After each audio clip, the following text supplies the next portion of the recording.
السلام علیکم ورحمۃ اللہ وبرکاتہ۔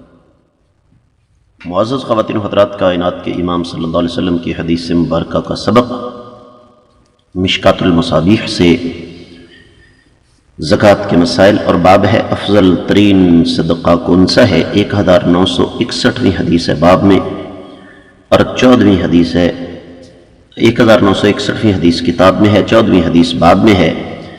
وعن ابن عباس رضی اللہ تعالی عنہما قال قال رسول اللہ صلی اللہ علیہ وسلم الا اخبرکم بخیر الناس رجل ممسک بعنان فرسه فی سبیل اللہ الا اخبرکم بالذی یتلوه رجل معتزل فی غنیمت له یؤدی حق اللہ فیہا الا اخبرکم بشر الناس یسأل باللہ ولا یعطی بہ،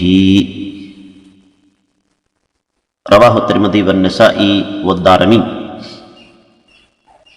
معزز خواتین و حضرات، میرے علم کے مطابق یہ حدیث سند کے اعتبار سے بالکل صحیح ہے، اس میں کسی قسم کا کوئی شک و شبہ نہیں ہے۔ اہل علم نے یہ بیان فرما دیا ہے کہ اس حدیث کے جتنے طرق ہیں وہ سارے کے سارے شکوک و شبہات سے بالا تر ہیں۔ حدیث کے راوی سیدنا عبداللہ بن عباس رضی اللہ تعالی عنہما، نبی علیہ السلام کے چچا زاد، اور دوسری طرف آپ علیہ السلام کی سالی کے بیٹے، فرماتے ہیں کہ نبی علیہ السلام نے ارشاد فرمایا، کیا میں تمہیں ان لوگوں کے بارے میں نہ بتاؤں جو سب سے بہتر ہیں، یا کسی ایسے شخص کے بارے میں نہ بتاؤں جو سب سے بہتر ہے؟ وہ ایسا شخص ہے جس نے اپنے گھوڑے کی لگام کو اللہ کی راہ میں تھام رکھا ہے۔ اور کیا میں تمہیں ایسے شخص کے بارے میں نہ بتاؤں جو اس کے بعد یعنی دوسرے درجے کا ہے؟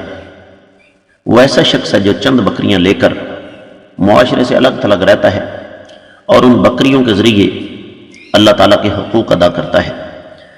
اور کیا میں تمہیں ایسے شخص کے بارے میں نہ بتاؤں کہ بدترین شخص کون ہے؟ وہ شخص ہے جس سے اللہ کے نام پر سوال کیا جاتا ہے لیکن وہ دیتا نہیں۔ معزز خواتین و حضرات، پہلے دو شخصوں کی تو ہم بات ہی نہیں کرتے کیونکہ وہ ہمارے موضوع سے ہٹ کر ہیں۔ خیر اتنے بھی ہٹ کر نہیں ہیں۔ گھوڑے کی لگام کو پکڑنے والا شخص اللہ کی راہ میں جہاد کرنے کے لیے ہر وقت تیار، اپنے جسم کے ساتھ بھی اور اپنے گھوڑے کے ساتھ بھی۔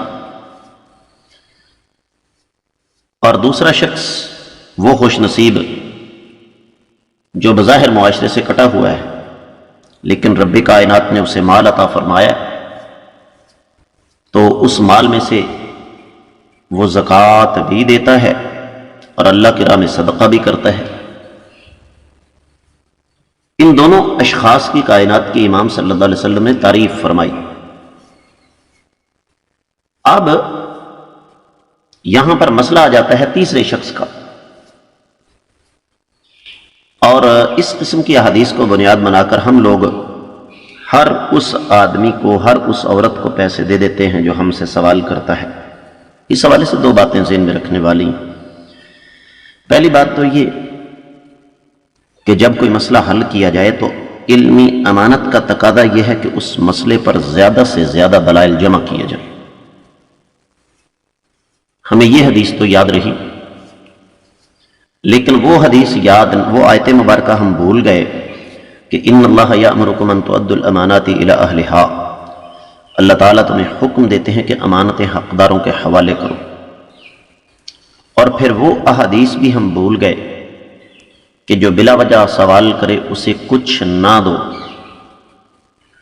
اور پھر وہ احادیث بھی ہم بھول گئے کہ ایک آدمی آقا علیہ السلام کی خدمت میں حاضر ہوا اور اس نے سوال کیا، نبی علیہ السلام نے فرمایا دیکھ لینا، اگر تم حقدار نہ ٹھہرے تو یہ تمہارے لیے حلال نہیں ہوگا۔ تو اس سے پتہ یہ چلتا ہے کہ اللہ کے نام پر جو بھی سوال کرے اگر وہ حقدار ہو تو اسے تب نہ دیا جائے تو تب انسان بدترین شخص بنتا ہے۔ میں امید کرتا ہوں کہ انشاءاللہ یہ حدیث مبارکہ آپ کو اچھی طرح سمجھ آ گئی ہوگی۔